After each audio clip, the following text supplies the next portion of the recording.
এই জন্য কার শাড়ি কে দেখে? একজন মহিলা শাড়ি কিনছে, এটা দেখবে কয়জনের? সর্বোচ্চ 10-20 জন মানুষ। পুরা ইউনিয়নের মানুষ কি আর রং চাইতে হয় বুড়ি আমনের বেটির কাপড়? এক জোড়া জুতা কে দেখে? আর কার জুতা কে দেখে? কার ঠ্যাঙ্গে জুতা নাই?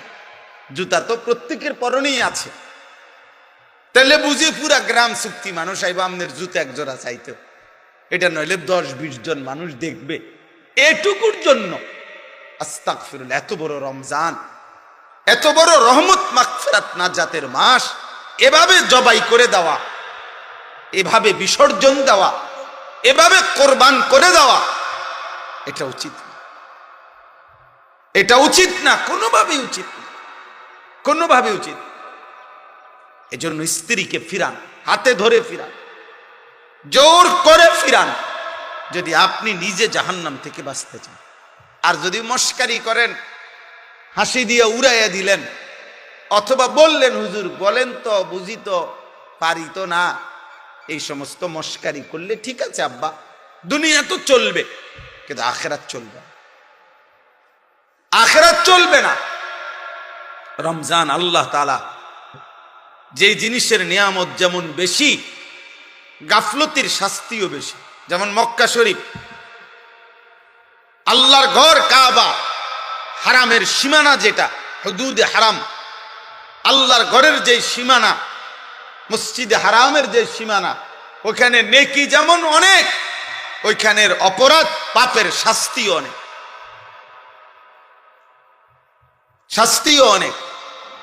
ঠিক রমজান মাসের নেকি যেমন অনেক, ওই সময় আল্লাহর গোসাও অনেক।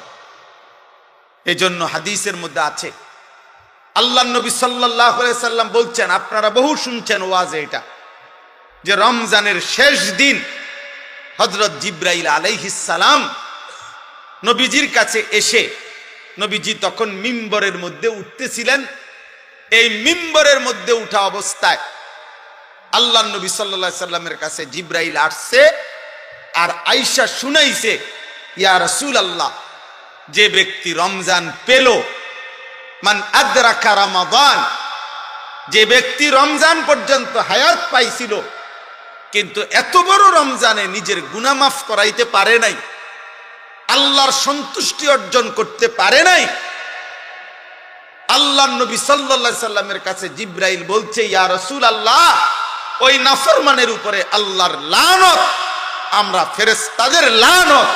নবীজি বলছে আমিন, মানে আমি মুহাম্মদেরও লানত। যা তোর উপরে আল্লাহর লানত করুক, তোর উপরে ফেরেশতার লানত করুক, তোর উপরে আমি নবী মুহাম্মদের লানত করুক, লানত তোর উপরে। তুই একটা রমজান তবু টেলিভিশন ছাড়তে পারল না, একটা রমজান তবু মোবাইল ছাড়তে পারল না, একটা রমজান তবু বিড়িখানা ছাড়তে পারল না, একটা রমজান তবু সুদ খাওয়া ছাড়তে পারল না, একটা রমজান তবু কাস্টমারকে ঠকানো, এই বাটপারি 2 নম্বরই ছাড়তে পারল না, একটা রমজান তবু কি চুরি চামারি ছাড়তে পারল না, একটা রমজান তুমি মহিলা বেহায়া নারী একটা রমজান মাসে পর্যন্ত বেপর্দা বাজারে ঘুরে ছাড়তে পারল না। নাফরমান, এত বড় অসভ্য মহিলা হয়, মুসলমান নারী এতটা বেয়াদব কেমনে হয়?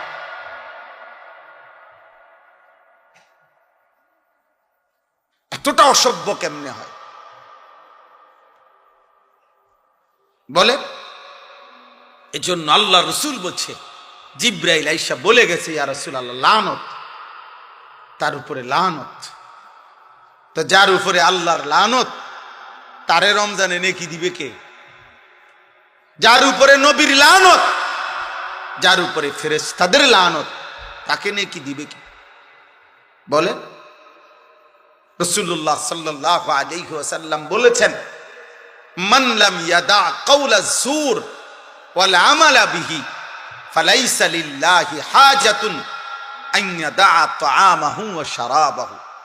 নবীজি বলেন, রমজান মাস যে ব্যক্তি রোজা রেখে মিথ্যা কথা, মিথ্যা আচরণ, গুনার আচরণ ছাড়তে পারে নাই, আল্লাহ রসুল বলছে ওই নাফরমান তোর বেটা খাদ্য এবং পানি থেকে বিরত থাকার কোনোই প্রয়োজন আল্লাহর কাছে নাই, যা তোর রোজা তোর মুখে ছুঁতে না,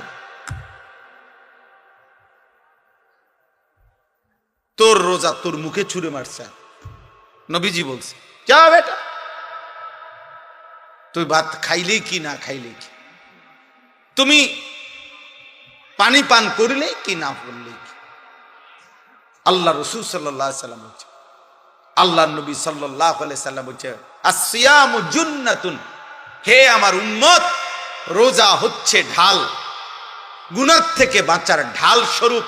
তলোয়ারের সাথে যেরকম ঢাল থাকে, ফালা ইয়ারফুস ওয়ালা ইয়াসখাব, অতএব রোজা রেখে কেউ একটা অশ্লীল কাজ, গুনার কাজ করো না, কাউকে গালি দিও না, মন্দ বলো না।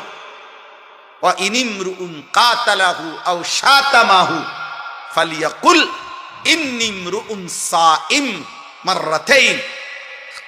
নবীজি বলছে হে ঈমানদার, রোজা অবস্থায় কেউ যদি তোমাকে গালি দেয়, কেউ যদি তোমাকে ঝগড়া করতে আসে, এমনকি লড়াই করতে আসে, যে কোনো রকমের, তুমি তাকে এক কথা দুইবার বলে দিও যে আমি রোজাদার, আমি রোজাদার ভাই, আমি তোমার সাথে ঝগড়াও করব না, আমি তোমার সাথে লড়াইও করব না, আমি তোমার গালির উত্তরও দেব না, তুমি যা মন চায় তাই বলো, আমি রোজাদার, আমি রোজাদার। কোরআনুল কারীমের মধ্যে আছে হযরত জাকারিয়া আলাইহিস সালামকে আল্লাহ তাআলা রোজা রাখতে বলছেন, হযরত মরিয়ম আলাইহিস সালামকে আল্লাহ তাআলা রোজা রাখতে বলেছেন। কোন ব্যক্তির আল্লাহর পাকের অনুগত বান্দা হওয়া, নিজে আল্লাহর হুকুমে চলে, এটার প্রমাণ হিসাবে একটা চিহ্ন আল্লাহ তাআলা আদেশ করছেন আপনি রোজা রাখেন।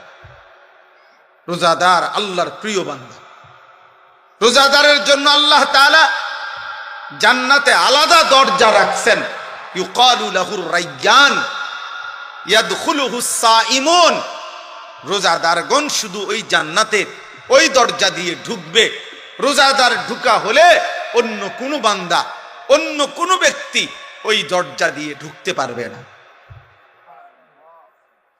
রোজাদার, আর রোজা আল্লাহ তাআলার সিফাত, রোজা আল্লাহর সিফাত, অর্থাৎ খানা না খাওয়া, পানি পান না করা, স্ত্রীর সাথে মিলিত না হওয়া, এটা আল্লাহর সিফাত, আল্লাহর বৈশিষ্ট্য।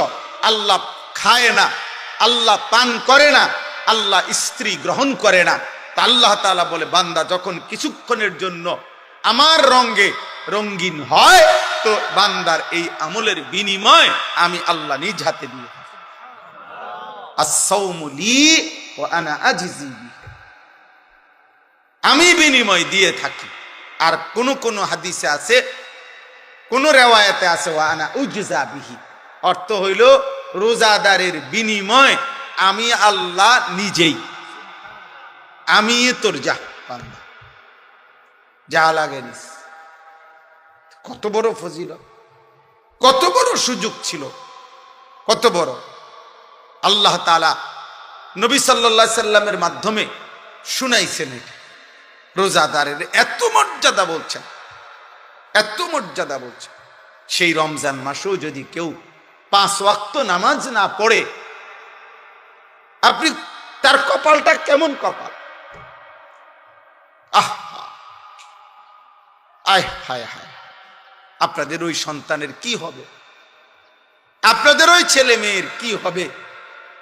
আয় হায়, এই অসভ্য,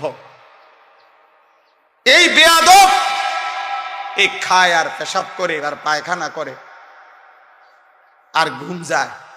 আয় হায়, এই জন্তু জানোয়ারের জীবন।